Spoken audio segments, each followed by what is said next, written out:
Good morning, class 10th. Today I'm going to start a new chapter from your supplementary textbook, Footprints Without Feet, chapter 7, The Necklace.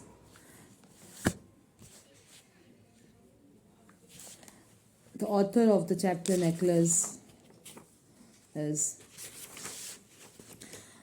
Guy de Maupassant. So before starting the chapter, I would like to give a brief introduction about the author. He was born on 5th August 1850 and he died at 6th July 1893. He was a French writer, a master of short story, and he always represents a naturalistic school of writers who depicts mainly the human lives and destinies. He had written approximate of 300 short stories, 6 novels, 3 travel books and 1 volume of verse. So this is a brief introduction about the author. The full name of the author is Henry Renal Albert Guy de Maupassant.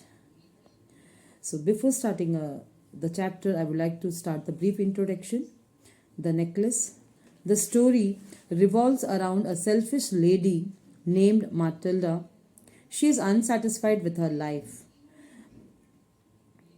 as she wants a rich husband, but because she belongs to a family of clerks and her family is unable to give dowry, she is married to a clerk.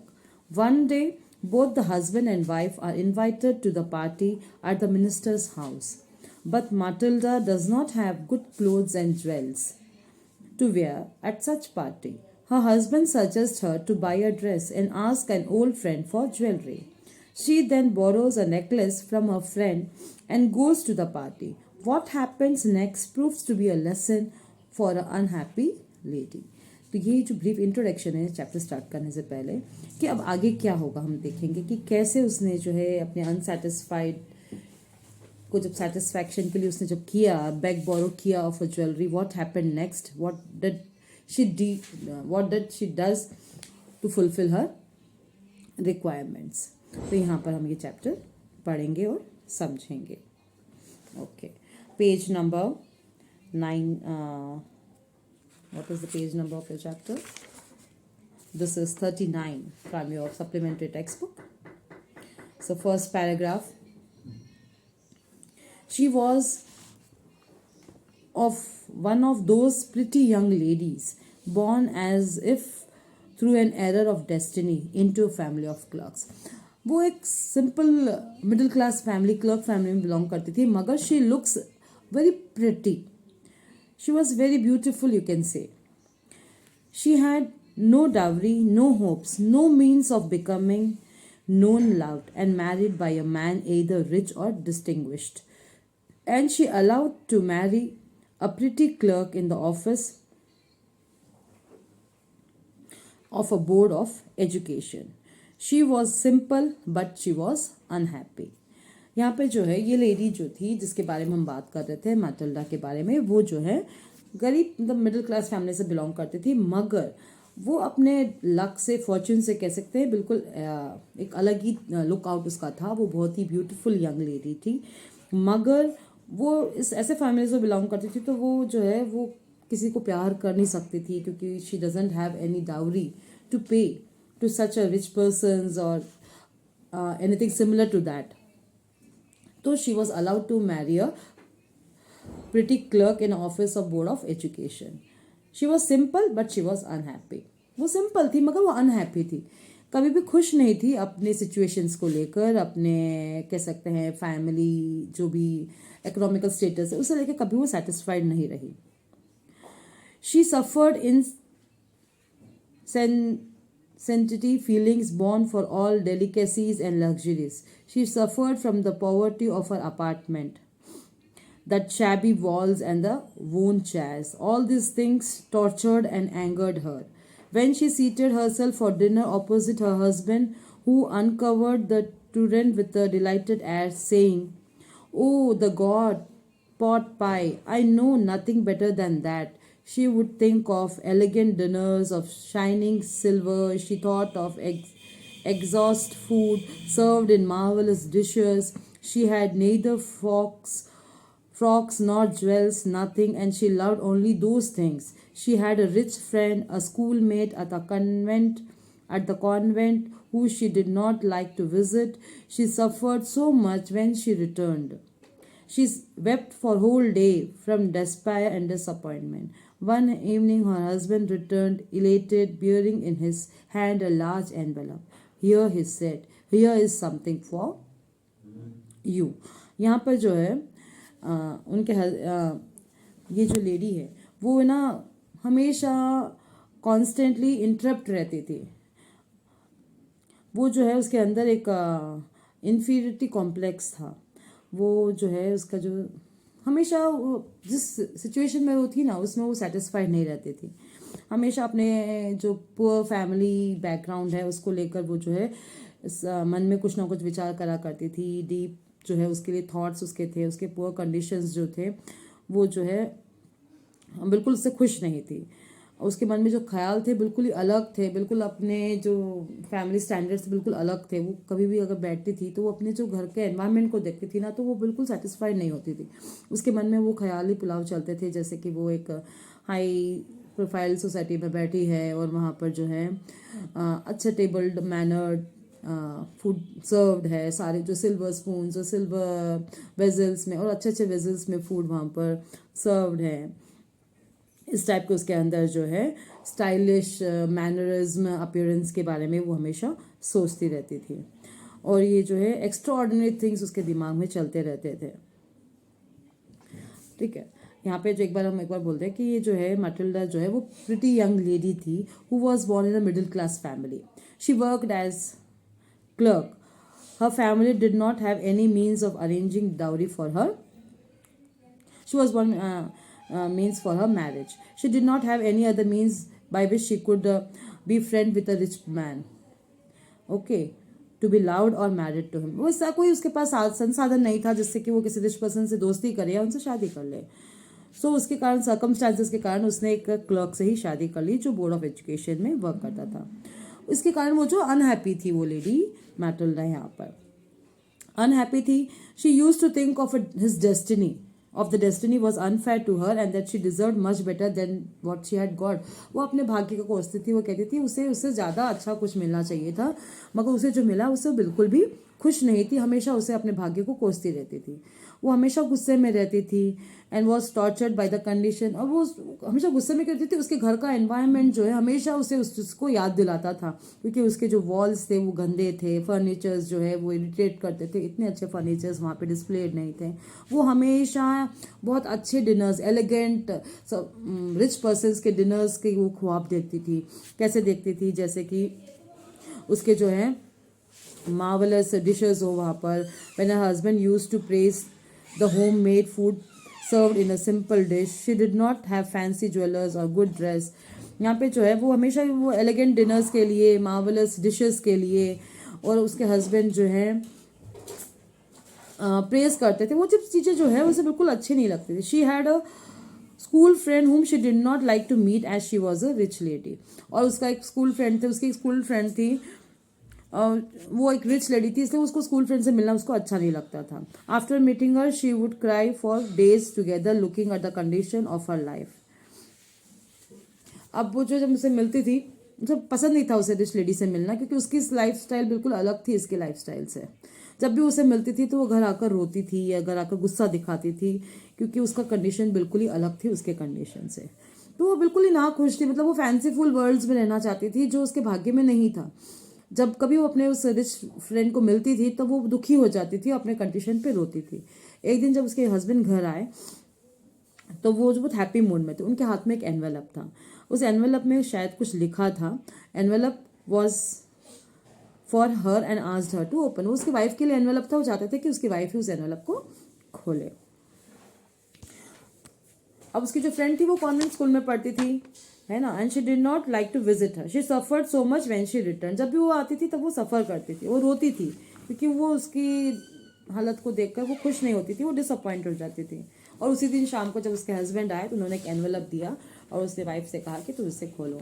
She quickly Drew out a printed card on which her inscribed these words: the Minister of Public Instructions and Madam George Ranopio and the honor of M.E. Loisel's company, Monday evening, January 18 at the minister's residence. और यहाँ पे इस envelope पे ये लिखा हुआ था, इस कार्ड पर। उसमें क्या लिखा हुआ था? यहाँ पे ये लिखा हुआ था कि mister friends and Mrs friends ये जो है यहाँ पर इनवाइट करना चाहते हैं मिनिस्टर्स, यहाँ पर उन लोगों को।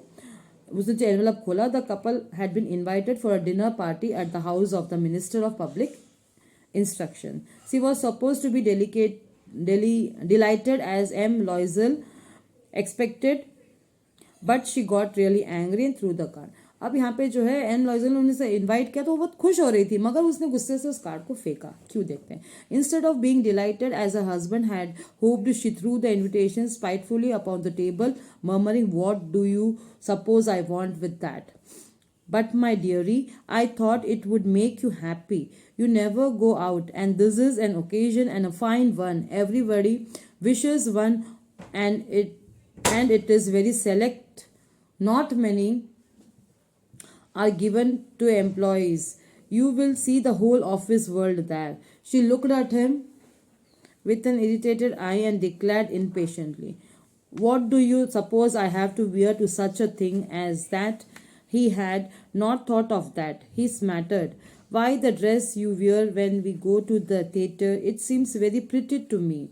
He was silent, stupefied in dismay at the sight of his wife weeping.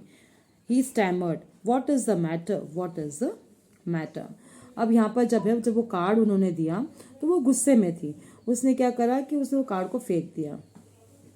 She asked her husband, what did he want her to do with the card, वो क्या करेगी उस कार्ड से. उसने कहा कि क्यों, मुझे लगा कि तुम बड़ी खुश हो जाओगी क्योंकि तुम कभी ऐसे रेयर ओकेशन पे कभी गई नहीं हो और तुम यहाँ पर है टू विच. बहुत सारे जनों को इसको बुलाया नहीं जाता, सारे एम्प्लॉयज उसमें बुलाए इन्वाइटेड नहीं होते, मगर हम हैं लकी इनफ है कि हमें यहाँ पे बुलाया गया.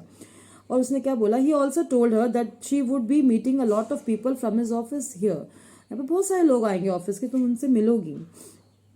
और माटिल्डा कहती है कि तुम आपने जो कहा वो ठीक है, but she told her that she would be meeting a lot of office mens there.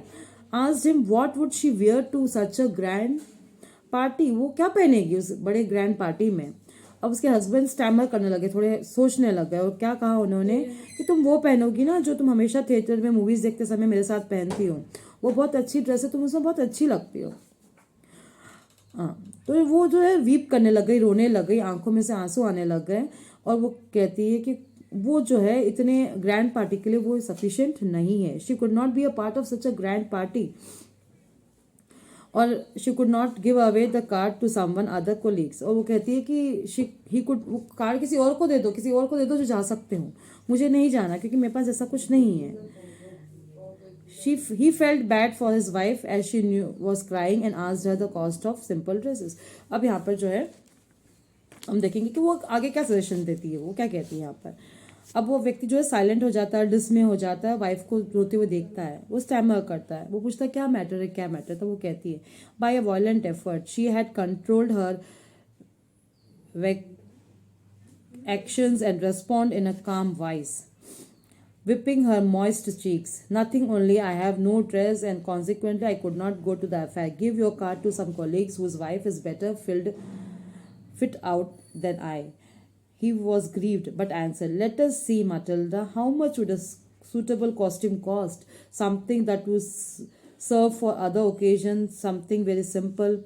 She reflected for some seconds, thinking of a sum that she could ask for without bringing with an immediate refusal and frightened exclamation from an economical clerk.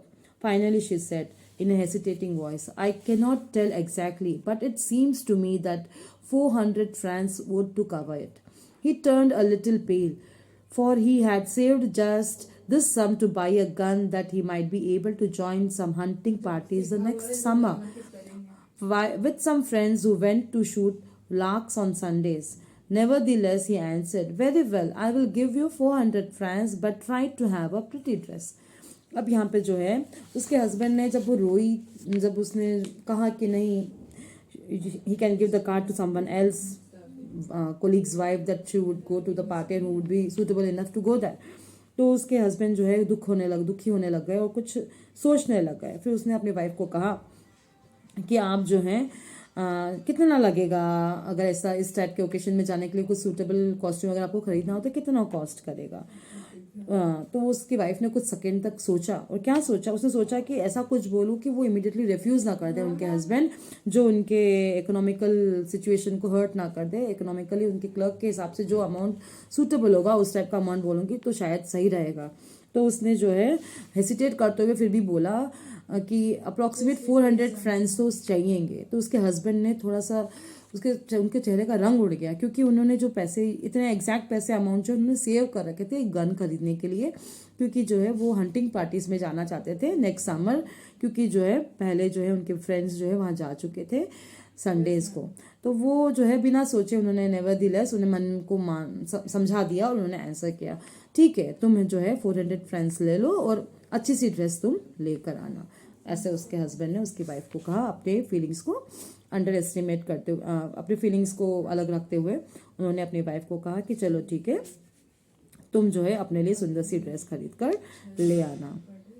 अब उनके friends जो है birds को Hunt करने गए थे शायद, who went to shoot larks on Sundays। उनके फ्रेंड्स जो है लार्क्स बर्ड्स को शूट करने गए, तो इनके मन में इच्छा थी कि वो भी एक बार हंटिंग में जाए, मगर उनके पास गन नहीं था। तो उन्होंने पैसे बचाए थे, सेविंग्स की थी 400 फ्रेंड्स की, मगर उन्होंने अपनी वाइफ के लिए उसे देने को तैयार हो गए, कहा कि तुम सूटेबल ड्रेस खरीद कर ले आना। ओके, हम नेक्स्ट इस चैप्टर को नेक्स्ट वीडियो में कंटिन्यू करेंगे। Thank you.